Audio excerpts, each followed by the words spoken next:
November 7, Miyerkules. Bukod sa sorpresa ng mga kawani ng Kapitolyo sa selebrasyon ng kaarawan ni Governor V noong Lunes, ay isang tribute to a star naman ang inihanda ng buong pamilya ng DepEd noong November 7. Dumating ang gobernadora sa Provincial Auditorium. Nagulat ito dahil hindi niya inakala na ang simpleng pagpupulong ay magiging isang programa para sa kanya.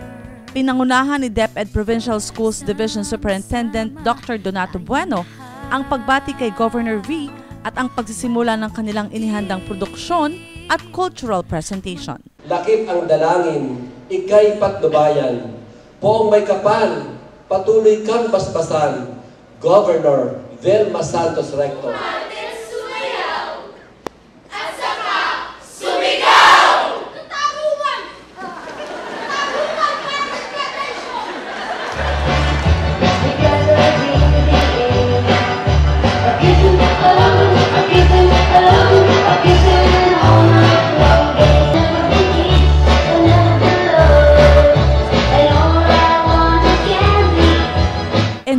Enjoy ang gobernadora sa panunood ng pagsasadula sa kanyang buhay bilang artista at maging bilang isang public servant. Naroon din at kasama niya ang kanyang supportive partner na si Vice Governor Mark Leviste para magbigay din ng mensahe sa minamahal na ina ng lalawigan. As we pay tribute on the occasion of her 37th birthday, bilang pangwakas sa kanilang performance ay inimbitahan nila si Governor V sa entablado para sa candle blowing ng cake na handog ng DepEd officials.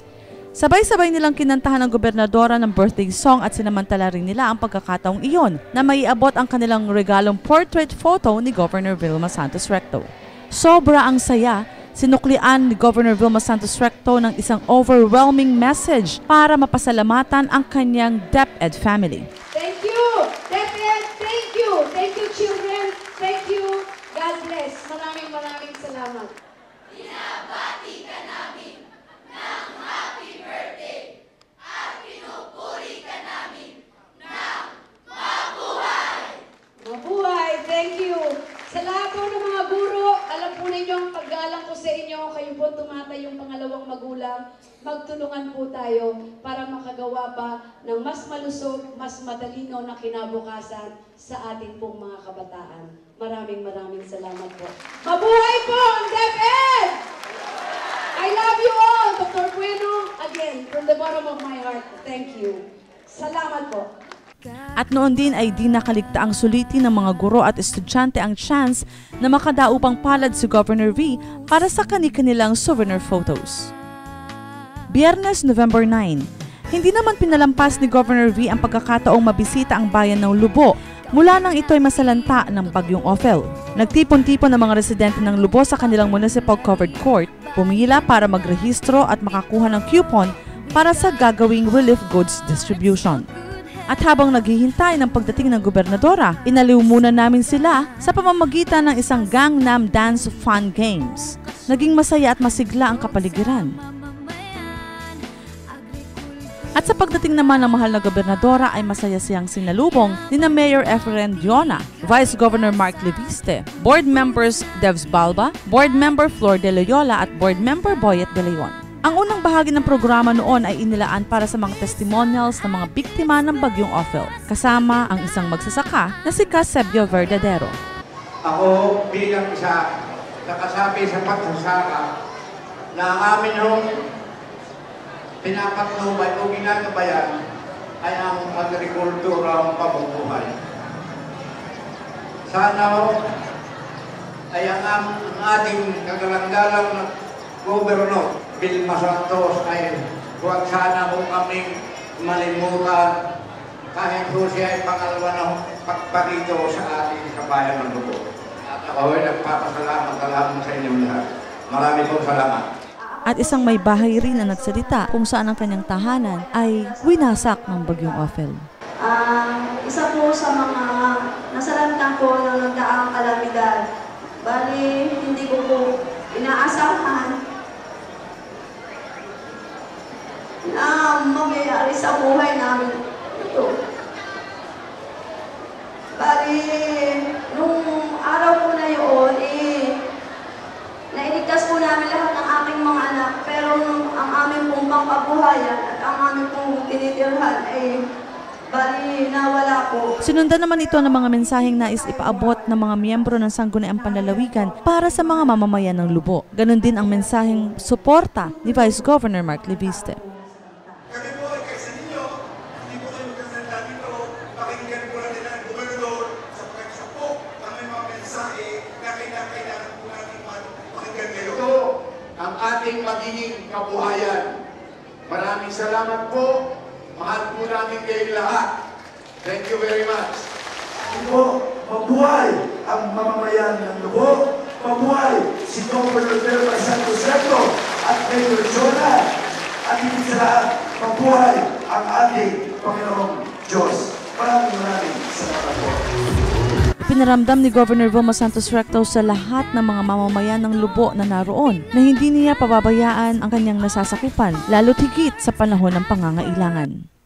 Mula po sa amin, wala kaming masasabi kundi gagawin namin ang lahat para ipaabot ang pwedeng itulong, pero at the same time, ang makakaya rin namin ay ang pag-offer ng panalangin.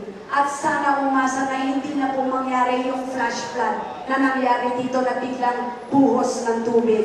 In fact, isa ho sa pag-aaralan ng engineering natin, ipapasama ho natin ang nasyonal, ay itong mga flash flood na madalas mangyari dito sa ating ilog. Tama po ba? Na nagagaling yan sa Rosario at dito pumupulwak ng malakas. Pero ang tanong, bakit? Kasi nung araw ay hindi naman po. Tama ba?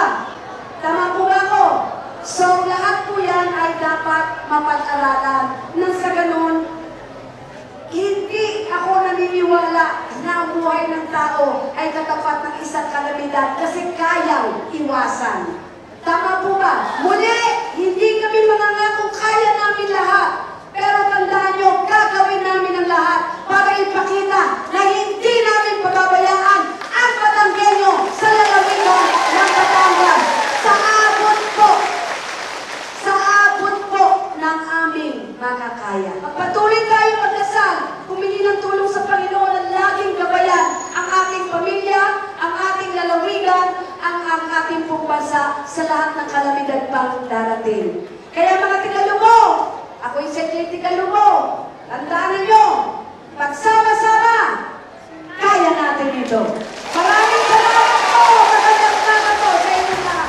At matapos ang kanyang mensahe, ay agad niyang iniabot ang tseke para sa financial assistance kay Mayor Jonah at sa bumubuo ng pamahalaang bayan ng Lubo. Bilang panghuli sa programa, agad namang ipinamahagin ang pamahalang panlalawigan sa pamamagitan ng PSWD kasama ang MSWD ng bayan ng Lubo ang mga relief goods na handog para sa mga naging biktima ng Typhoon Othel. Matapos ang pagbisita sa bayan ng Lubo ay agad ding nagtungo ang ating gobernadora sa San Sebastian Cathedral sa lungsod ng Lipa noong araw ding iyon. Ito ay upang dumalo sa isang misa konselebrasyon na pinangunahan ng lubhang kagalang-galang Cardinal Rosales kasama si Archbishop Argelius, sampo ng lahat ng mga kaparian. Espesyal kasi ang araw na ito sa mga mananampalataya mula sa lalawigan dahil sa pagdating ng imahe ng ikalawang naging santo mula sa Pilipinas, San Pedro Calungsod. Kasama si Vice Governor Mark Leviste at Mayor Maynard Sabile ng lungsod ng Lipa, tinapos nila ang banal na misa kasama pa rin ang ilang mga pinuno ng tanggapan mula sa Kapitolyo. Matapos ang misa ay agad namang nagbigay galang ang butihing gobernadora sa mga miyembro ng kaparian. At ito ay ilan lamang sa mga aktibidad ni Governor V noong nakaraang linggo.